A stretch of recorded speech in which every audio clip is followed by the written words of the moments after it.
Peace, and welcome to another episode of Monday Musings with me, your girl, Sister Midwife, where I share what's on my mind about finding joy, building a black business, raising my free black girl in this crazy world, and more. So, for the past few days, I have been doing grant stuff, filing reports, meeting with my fiscal agent, submitting for a new RFP, completing work for our final evaluation, doing budgets, all kind of different things. And it made me think about one of the questions I get the most at the end of doula training. When I was training in person and training online, one of my most common questions is, how do I go about getting grants? Nicole, how can I get a grant? So today, I'm going to share with you 5 mistakes I see new doulas make when looking for grants and what you can do instead to set yourself up to successfully apply for a grant and get one. Mistake number 1, you don't have a clear vision and you can't articulate it. Listen, marketing is marketing. Whether you are for profit, whether you are not for profit, no matter what you're doing, you want to get with the W's, the who, what, when, where, why, and how. Who do you serve? When do you serve? Why do you serve? How do you serve? The grant funders want to know this information. They want to know who do you serve, and specifically, they want to know your demographic. They want to know where do they live. They want to know their socioeconomic status. They want to know how they classify by race, by gender, all of these different things. They want to know what problem are you solving. They want to know what impact will you be able to make when you get their money. And if you cannot explain what you do, who you serve in a few sentences, they're not going to give you no money. And when I say that, I'm talking specifically be able to drill down into this conversation. When you are applying for a grant, they're not trying to fund all of your programs. They just want to fund one specific thing. And sometimes y'all trying to do everything at once. You're trying to open the birth center and do direct services and lobby over here and lobby over there. You cannot be all over the place. What are you going to do with this money specifically? Is it direct services? Are you training? Are you going to do some community events? Maybe you're creating a new product. Get specific and be able and ready to say why this specific thing that you are going to do is needed and important. Mistake number 2. Y'all not set up to apply for no grants. You don't have the required paperwork that you need. Starting off, your legal business designation and the paperwork to prove it. It's not just enough to start your business. Whether it's an LLC, a 501c3, an LC3, so on. There's all sorts of different business designations. Regardless of the business designation that you have, not only do you have to have it, but you also need to be able to prove it with the paperwork and that your designation is current. Do you have end of year financial records for 2 years? Profit and loss statements, balance sheets. Don't know what these financial things are? You need to learn about them, find out about them, talk with an accountant about them. Are you using a fiscal agent? Do you have fiscal sponsorship agreements? Your fiscal agent will have paperwork that you need to access. All of this paperwork is required, and your grant funding opportunity can get missed if you do not have the required paperwork that you need. Number 3, a mistake is not understanding and following the instructions in the RFP. RFP, your request for proposal. This is the thing that tells you what this grant is about and what you need to do in order to meet the grant requirements. Now, sometimes, indeed, they can definitively be overwhelming. The bigger the grant, the bigger the organization providing the grant, the more overwhelming it can be. So get on the informational calls. Most grants that I've applied for, they have informational calls where they will tell you what it is they're looking for and what they want you to address. Get on the informational calls and they will tell you even how to get technical assistance to fulfill and to finish your grant application. Don't just listen to the call. Ask for the support. They are there. The people who are the grant funders, they want you to have a successful program, and they will want you to get the information correct. So do not be afraid to reach out for support in filling out the application. Start smaller. Smaller grants, 20,000, 50,000, 100,000 for 1 year, for 2 years is definitively going to be easier than a larger $1 million grant that's going to go over a couple of years. Do you even have the capacity for that? What is the capacity that you can handle, whether it's monetarily and the program that you are creating? Make sure that when you're applying for these grants, you've looked at the RFP. You want to use the templates that they gave you. Don't make up your own templates because their templates seem complicated. Figure out how to use the template that they gave you. Use the language that they are using. If they are saying families in this area of the country or in this area of your state, utilize that same language. If they are saying pregnant people, utilize that same language. If they are saying that they're working with a certain kind of population, they want certain kind of outcomes, utilize the language that they are giving you. Pay attention to the word counts. Pay attention to the details like the font size and the page limits. You will be surprised. Look, this is like in high school. Remember they told you that the maximum number of pages was 8 pages in a 12 font times Roman? If that's what the grant people tell you, baby, that's what you need to do for your grant. Don't go outside. Follow the instructions with these grants. Read the information line by line by line and do as they ask you. So many grant applications get tossed out because people simply do not follow the instructions. Number 4, big mistake. You haven't built relationships. The grant game is a relationship game. The life game is a relationship game, and the grant game is no different. You want to build relationships with people inside of birth work and people who are doing things outside of birth work. Go to business networking events.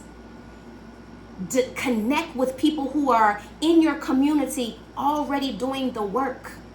Show up for business incubators. Show up for nonprofit events. Show up where people are saying that they need people to show up in the seats. If there's a program in your community that's connected to birth work, no matter who's having that program, go to that program, meet people, have conversations, know who's doing what work so that you all can become partners in this work to improve outcomes for the people in your community. In addition to building community or building relationships with people inside of your community that are doing birth work and those who are not doing birth work, you also want to be building relationships directly with funders. And I'll be honest with you, this was a hard one for me because I was always like, look, y'all came to me. Y'all know I'm doing the work. Just give me the money. Guess what? That's not how it works. They want relationships. They want to know how you are. They want to know how the program is going to help the community and help you foster sustainability inside of your business. So do not downplay relationship building with the grant funders, with the philanthropists. Oh, I didn't say this. In building relationships, go to fundraisers. What fundraisers are happening in your community that may or may not be directly connected to birth work, but it's connected like it's an extended cousin of birth work, right? So it's about juvenile justice. It's about motherhood and our fatherhood part. You might not work with fathers directly, but we understand that without the fathers, we don't have the mamas. And so you go to a program that is about building up men. You connect with 100 Black men. You connect with organizations sometimes in their fundraising space, even if it's not directly related to birth work, because that is where you will build relationships and meet people who are doing work that is adjacent to what you are doing. And that is how you can get funding, recommendations, referrals. I'll be honest with you. All of my grants all started with relationship building. And one thing about grants is that it's kind of like, you know, when you were trying to get a job, you was 15 years old, 25 years old, 21 years old, fresh out of college, fresh out of high school, you're trying to get your first job. And on every job application, they want to know, do you have experience? And everybody's like, well, I can't get experience if you don't give me a job. And everybody's saying they want experience. And it's this circle. The grant game is the same way.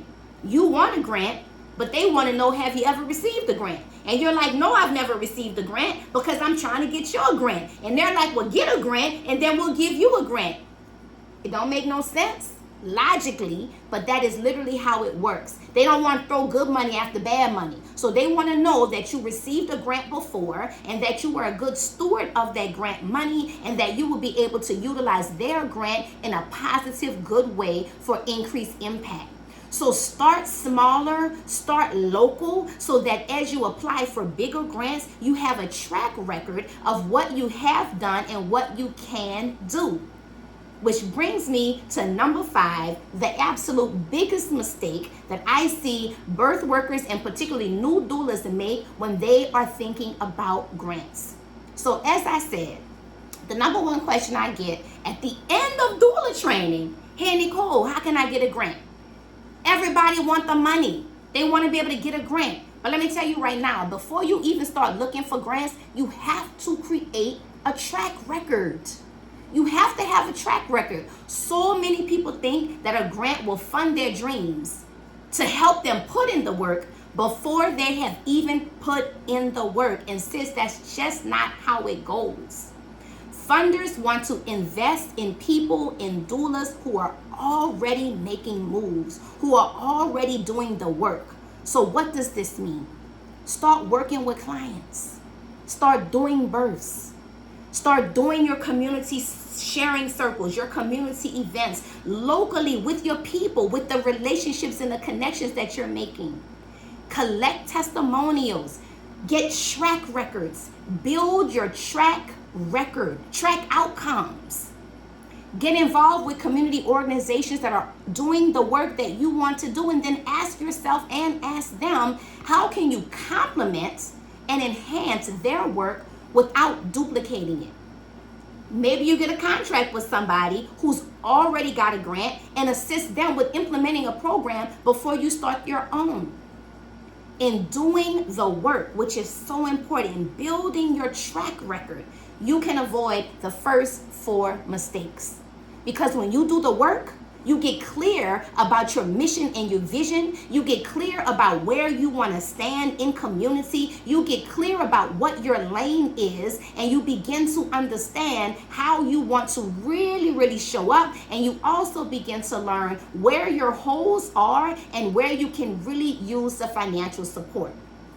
When you do the work, naturally, organically, you begin to get your paperwork in order. You done made a few dollars, you maybe didn't make a few dollars, now you had a consultant call with an accountant, and you begin to understand how important these financial records are.